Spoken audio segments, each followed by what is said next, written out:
prehod na zeleno prihodnost. Ali ste za dolgoročno subvencioniranje, ki bi omogočalo gospodinjstvom prehod na obnovljive vire, naprimer sončna, vetrna energija in podobno?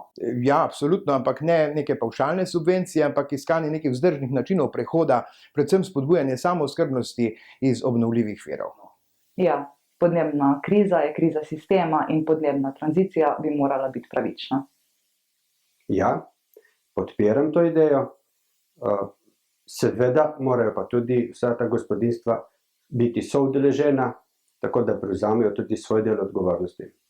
Da, v stranki Vesna smo pripravili program za vzpostavitev nacionalne solarne sheme, ki bi z javnimi sredstvi omogočala montažo solarnih panelov oziroma solarnih streh na vseh primernih objektih. Zavzemamo se tudi za večje investicije geotermalne energije ter izrabljanje oziroma ustvarjanje električne energije z lesno biomaso. Da, tudi na tem področju premalo naredimo, neki zametki so, vendar ne samo sončna energija in vetrna, tudi biomasa je tista, ki jo v Sloveniji imamo dovolj in za ogrevanje lahko Slovenija postane samooskrbna že danes.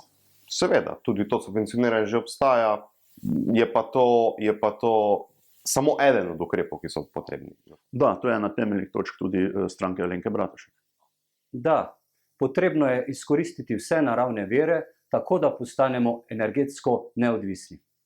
Da, vendar ne samo za gospodinjstvo, temveč tudi za gospodarstvo. Da, prav gotovo to potrebujemo, če želimo čisto in lepo Slovenijo.